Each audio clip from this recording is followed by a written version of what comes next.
el voto y el derecho al voto del próximo 6 de diciembre. Sin duda alguna, esta es una elección muy importante para nuestro país porque allí se va a dar seguramente la posibilidad de equilibrar fuerzas políticas, tendencias ideológicas, partidistas políticas dentro de la Asamblea Nacional. La Asamblea Nacional es un espacio de contraloría, de legislación, donde se deben emitir leyes, controlar el Ejecutivo, controlar un poco los poderes, organizar lo que debe ser, por ejemplo, el TSJ, el CNE, escoger las autoridades de los diferentes poderes públicos.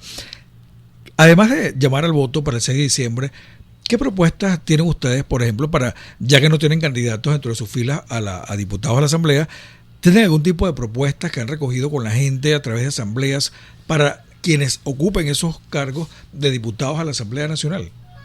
Bueno, nuestro principal objetivo es acerca sobre el CNE, ya que hemos recibido muchas críticas de personas que han querido realizar sus organizaciones políticas, pero se les hace imposible, ya que el requisito es el 0,5% a nivel nacional.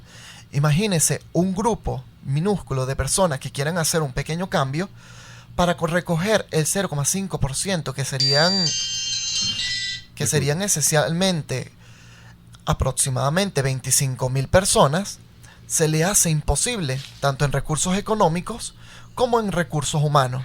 0,5% de la población electoral. Sí. A nivel nacional.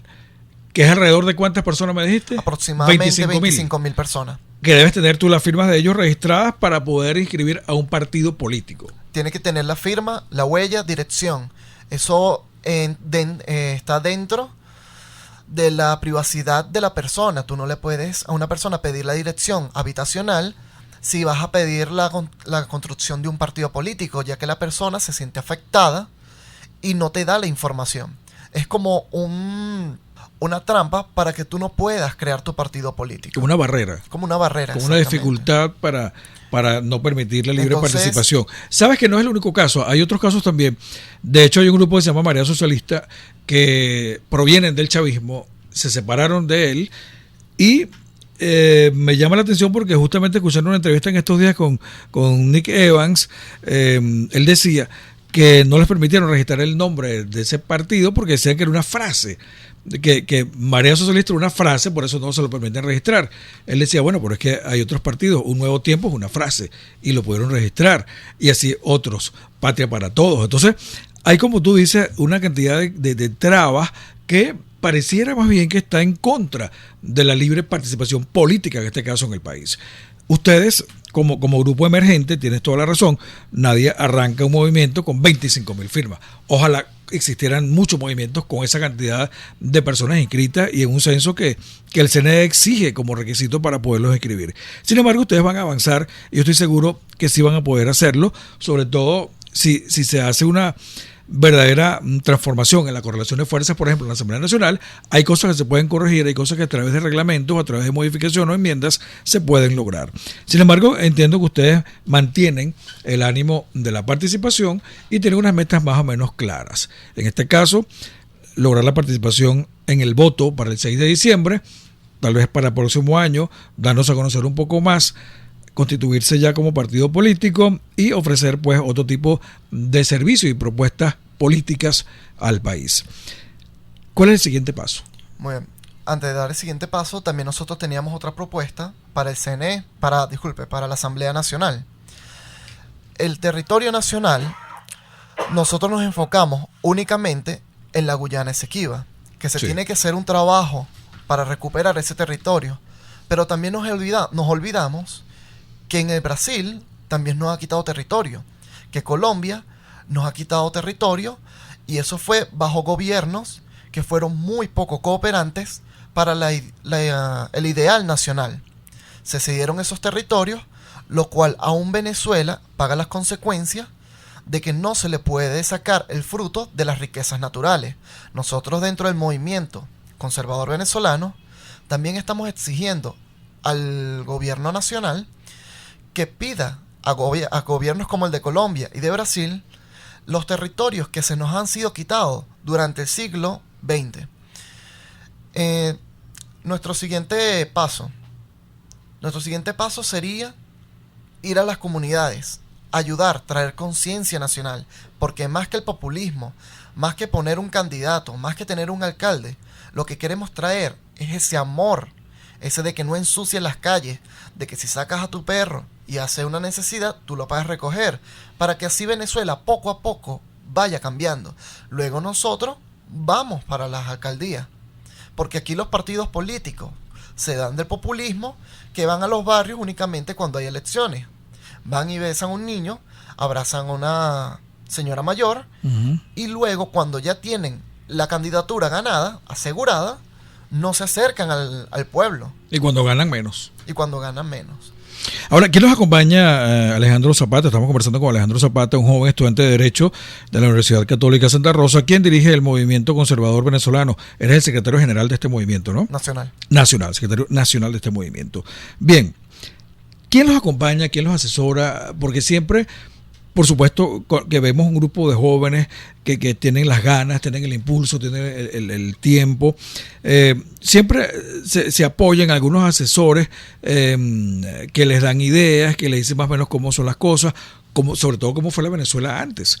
Tú eres una persona muy joven, seguramente tú no viviste la época en la cual no se escogían a los alcaldes. Hubo una época aquí que los alcaldes eran designados. Los gobernadores eran designados del poder central. Hubo todo un proceso de descentralización que nos ha dado el modelo que ahora tenemos. ¿Tienen ustedes algunos asesores que más o menos les hayan orientado, que les hayan, digamos que dibujado la Venezuela previa a todo esto que hemos vivido en los últimos 18 años? Bueno, asesor físico no poseemos en este momento. Nuestro único asesor es la historia de Venezuela. Principalmente nosotros nos enfocamos en lo que fue el periodista Reni Ottolina, en lo que él visualizaba esa Venezuela ideal. Nosotros nos ubicamos mucho en los libros, estudiamos mucho, vemos los errores de nuestros presidentes, el del actual presidente, y cómo nosotros podemos corregir esos errores para así traer algo nuevo. Poco a poco nosotros nos vamos organizando a mayor escala, pero en este momento nos estamos enfocando en algo muy sencillo, que es aprender nuestra historia, aprender sobre cada uno de los presidentes, porque cosa que nosotros queremos implantar acá en Venezuela es dejar ese revanchismo político, en donde la oposición del gobierno actual, cuando llegue, hace un cambio de las cosas buenas que estaba haciendo el gobierno anterior, y siempre lo hemos vivido ya por casi 100 años, y por eso es que nosotros estamos actualmente como estamos. No hay conciencia social de continuidad de los programas macro que le hacen bien a la nación. Yo podría poner un ejemplo. ¿Cómo cuál? Las obras que estaba realizando el expresidente Marcos Pérez Jiménez son obras que eran de envergadura. Entonces vino el gobierno democrático y muchas de las obras que creían que no eran útiles fueron dejadas atrás cuando en realidad eran necesarias, solo porque el gobierno era represor o era un gobierno autoritario, pero de todos modos eran ideas muy buenas, igual que muchas de las ideas que se tenían de la mal llamada Cuarta República. Este gobierno la había dejado atrás para poner su sistema político, que han realizado muchos errores que lo estamos pagando actualmente. Hay que dejar ese revanchismo político y continuar las cosas que benefician al pueblo. Por ejemplo, las misiones educativas eran necesarias, ya que las escuelas no estaban aptas para el momento para educar a la población nacional. Eso era una muy buena iniciativa. Pero lo que pasó, se utilizó para populismo. Las misiones tenían que cumplir un tiempo de vida establecido y luego darle paso a las escuelas que se tenían que reconstruir y rehabilitar para cumplir su estado esencial dentro de la República. Es decir, que los estados no se pueden soportar sobre programas de contingencia. Las misiones tal vez son programas de atención especial particular en una temporada para atender, digamos que zonas o grupos sensibles de la población en cuanto a educación, alimentación, salud, deporte, cultura, pero no puede ser ese el soporte principal de un programa de gobierno. Tal vez atender algunas contingencias, como te decía, pero una vez superada la situación de emergencia, digamos, poder tener programas ya con un grado importante de sostenibilidad, de sustentabilidad, que garanticen que esas metas que se logran con las misiones avancen a otra estructura macro y más permanente en el Estado.